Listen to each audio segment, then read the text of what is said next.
बिस्मिल्लाहिर्रहमानिर्रहीम। अस्सलाम वालेकुम नाज़रीन। पाकिस्तानी सियासत में रोज़ाना एक दूसरे पर कीचड़ उछालने और एक दूसरे की पगड़ियाँ उछालने का सिलसिला तो जारी है, लेकिन पाकिस्तान की मजहबी जमातें भी इस सिलसिले में कोई पीछे नहीं हैं।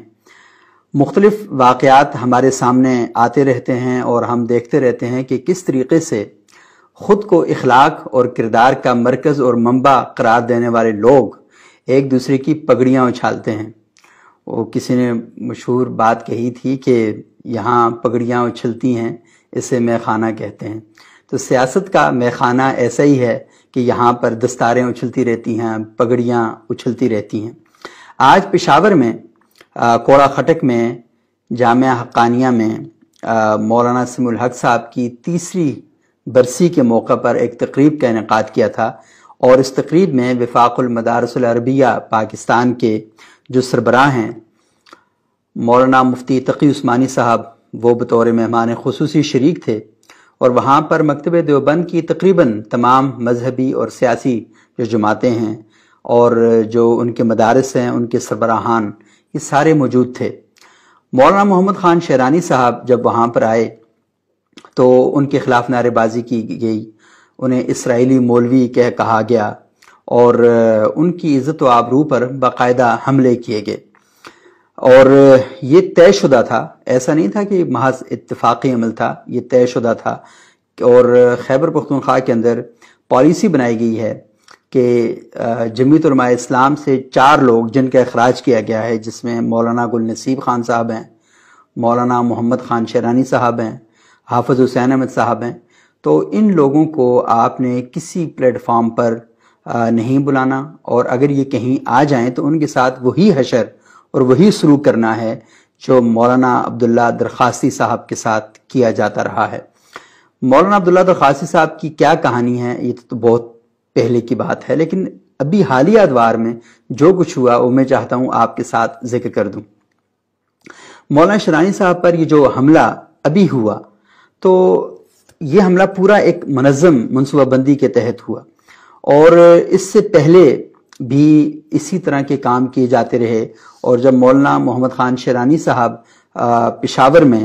जमीयत उलमा इस्लाम की जो कॉन्फ्रेंस थी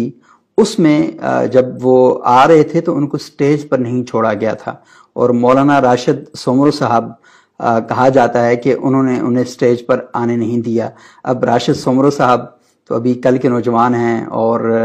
राशिद सोमरो साहब के जो वालिद साहब थे खालिद महमूद सोमरो साहब, मौलाना शेरानी साहब तो उनसे भी उम्र में कई दर्जे बड़े हैं। तो राशिद सोमरो साहब ये काम अस खुद थोड़े ही कर सकते हैं, उन्हें बाकायदा कहीं से हदायत मिली होंगी, उन हदायत पर उन्होंने अमल किया होगा, वरना तो बड़े प्यारे इंसान हैं, इस तरह का काम कैसे वो कर सकते हैं। तो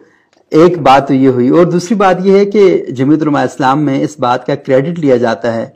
कि उन्होंने अपने मुखालफिन का नातका हमेशा बंद किया है और उनके मुखालफिन को फिर हाथ जोड़कर अपनी इज्जतें बचाकर दौड़ना पड़ा है। और ये बात बड़े फखरिया तौर पर अपने ख़ास हलकों में कही जाती है। मौलाना अब्दुल्ला दरखास्ती साहब, आपको पता है कि जब मौलाना मुफ्ती महमूद साहब का इंतकाल हुआ तो मौलाना अब्दुल्ला दरखास्ती एक बुजुर्ग आलिम दीन थे, सफ़ेद रीश थे, उनको शेखुल हदीस कहा जाता है और उनके बारे में ये मशहूर है कि उन्हें 80,000 से ज़्यादा अहादीस जो हैं वो ज़बानी याद हैं। इस बात में कहाँ तक सदाकत है क्योंकि हमने तो उन्हें देखा नहीं है, लेकिन उनके बारे में ये बात मशहूर है और उनके बारे में कहा जाता था कि वो इल्म और अमल दोनों के एक कारवां थे। तो मौलाना फजल रहमान साहब जब 2 धड़े बन गए उस वक्त, तो मौलाना शेरानी साहब, मौलाना फजल रहमान साहब, ये बाकी लोग एक धड़े में आ गए और मौलाना अब्दुल्ला दरखास्ती साहब दूसरे धड़े में थे। तो फिर जब मौलाना अब्दुल्ला दरखास्ती साहब कहीं जलसा करने जाते थे तो फिर ये कहा जाता है कि जमीयत उलमा इस्लाम के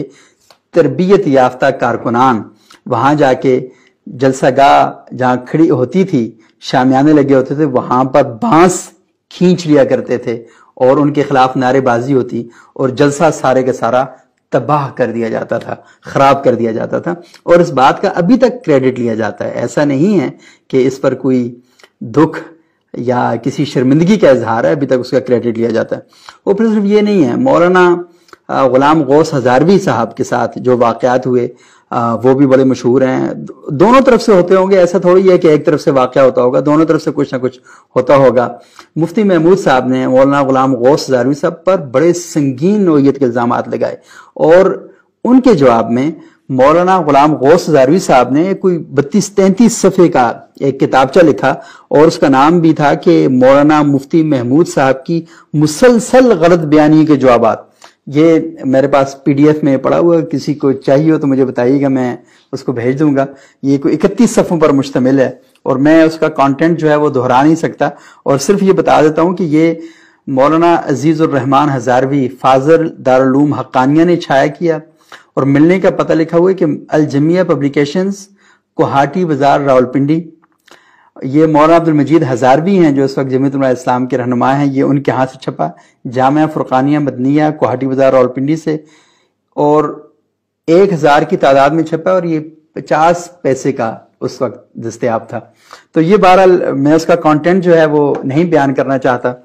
کیونکہ خام خواہ بہت سے دوست مجھے پتہ ہے ناراض ہوں گے اس ساری بات کی وجہ سے. لیکن کچھ لوگ یہ سمجھ رہے ہیں کہ آج یہ واقعہ ہوا, تو آج کا یہ واقعہ نہیں ہے. ایک تو یہ دیکھ لیں کہ پروگرام کسی اور بندے کا تھا, اور جن کا پروگرام ہے مولانا سمیع الحق صاحب کا, ان کا اور مولانا فضل الرحمان صاحب کا ہمیشہ سیاسی اختلاف رہا. استاد شاگرد ہونے کے باوجود سیاسی اختلاف رہا, اگرچہ کہ مولانا فضل الرحمان صاحب یہ کہتے ہیں کہ انہوں نے کبھی بھی مولانا سمیع الحق صاحب سے نہیں پڑھا, لیکن مولانا سمیع الحق صاحب کے مدرسے میں پڑھتے تھے, اور جب مولانا فضل الرحمان صاحب پڑھ رہے تھے تو مولانا سمیع الحق صاحب وہاں پر استاد تھے. تو